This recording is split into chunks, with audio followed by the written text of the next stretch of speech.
Assalamualaikum warahmatullahi wabarakatuh. Pada kesempatan hari ini, saya akan mencoba menjelaskan bagaimana menginput data pasien ke dalam SIMRS ya.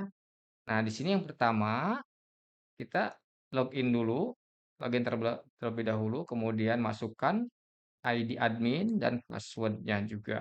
Kemudian login.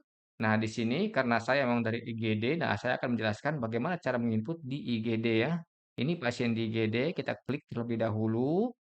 Nah, di sini sudah ada pasien satu ya. Kemudian klik data rekam medis. Nah, ini untuk pasien triasenya dulu ya, triasenya di sini. Nah, di data triase gawat darurat. Yang pertama klik kanan di, nama pasien, kemudian keluar data rekam medis, kemudian RM gawat darurat, kemudian data triase gawat darurat, ya. Diklik seperti ini. Nah, nanti di sini kita klik yang pertama itu, ini namanya sudah benar ya, Wahyudi Kurniawan. Kemudian transportasinya menggunakan ambulans, apa sendiri, misalnya sendiri itu seperti mobil sendiri dia. Nah, itu ambulans gawat darurat bisa misalkan ya, atau misalkan dia sendiri ya. Nah, ini mengenai swasta nanti saya konfirmasi apa ini swasta ya. Yang jelas di sini sendiri. Kemudian eh, yang keduanya, baris yang kedua ini jalan, berangkat, kursi roda atau digendong. Nah, ini kalau anak kan kita digendong. Nggak mungkinlah anak yang bayi di bawah 1 tahun disuruh jalan. Ya kan, biasanya juga digendong.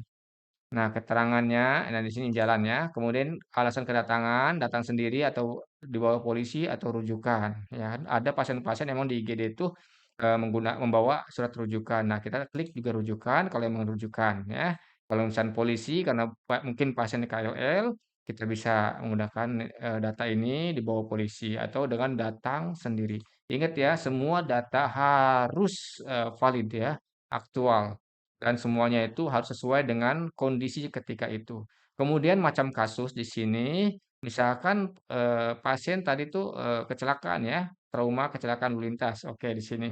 Nah, klik di sini karena sudah ada ya datanya, atau kalau misalkan belum ada, oh ini nggak ada ini datanya di sini, misalkan pasiennya kan demam. Ya sudah, kalau misalnya demam kita bikin sendiri, bikin lagi yang terbaru, misalkan ini 5 ya. Nah, 5 kemudian di sini dihapus juga, di sini tulis misalkan pasien demam ya, demam. Nah, demam kemudian simpan. Nah, di sini ya, demam ya. Nah, setelah disimpan kita keluar. Nah, ini sudah ada. Demam disertai apa keterangannya di sini? Mungkin disertai kejang, bisa, atau kejang dulu disertai demam. Nah, kemudian setelah itu ada triase primer dan triase sekunder. Ingat di kita pun formnya di manual itu ada yang namanya merah, kuning, hijau, hitam. Nah, triase primer itu masuknya ke warna merah. Nanti walaupun merah, nanti ada skala satu, skala 2. Skala mana yang mau kita sebutkan di sini. Kalau skala satu misalkan immediate atau segera, skala 2 itu emergency, ya. Baik skala satu, skala 2 kita, masukkan ke triase primer. Kemudian yang kedua itu triase sekunder. Triase sekunder itu ada skala 3 urgency, skala 4 semi urgency atau urgency rendah, skala 5 non urgency. Jadi ketika pasien itu memang, eee, B BPJS dan memang dia tidak urgent ya, usahakan di sini, semi urgent atau non urgency. Tapi kalau kalau misalkan pasien itu memang itu benar-benar emergency, bisa di sini skala 3 ya, di urgensi atau di triase primer, ya. Ini tolong, diklik benar-benar diklik yang sesuai dengan kondisi pasiennya ya, keemergensiannya. Kalau tidak emergensi, jangan. Soalnya kalau tidak emergensi nanti ke BPJS pun itu tidak bisa diklaim karena kita instalasi gawat darurat. Nah, kita ya komunikasinya pun harus, dijalankan komunikasi efektif dengan pasien. Jadi kita arahkan pasien ke puskes pertama ketika memang pasien itu tidak emergensi, ya. Di sini misalkan demam kejang ya, keluarga mengeluh anaknya demam disertai kejang, 30 menit yang lalu ya, 30 menit yang lalu. Nah, di sini ya, misalkan suhunya 39 derajat, 39 derajat, nyerinya 0, orang kerja nggak bakalan ngomong, apalagi anak kecil ya.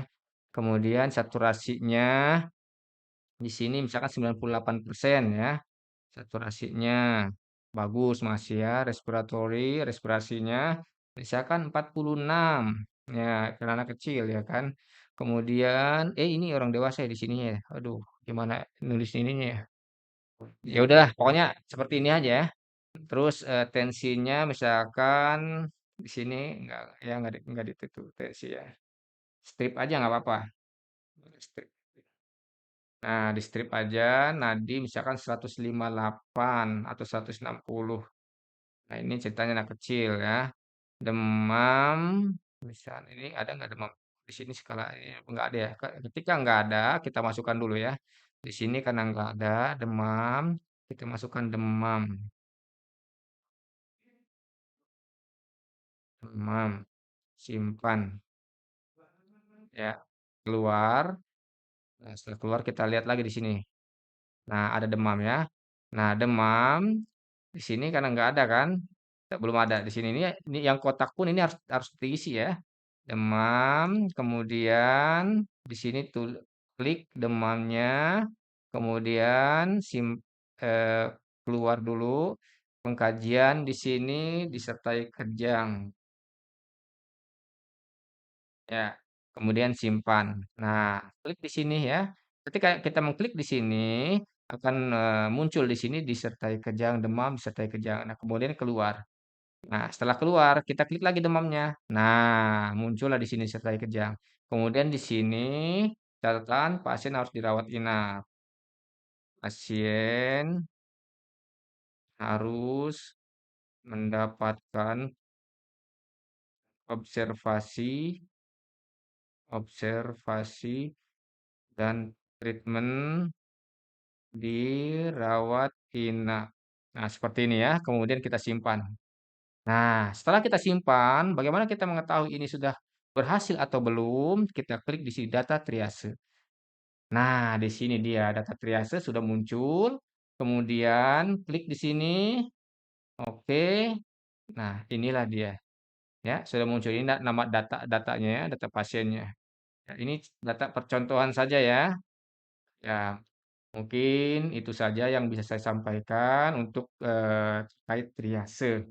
Ya, kurang kurang lebihnya mohon maaf. Assalamualaikum warahmatullahi wabarakatuh.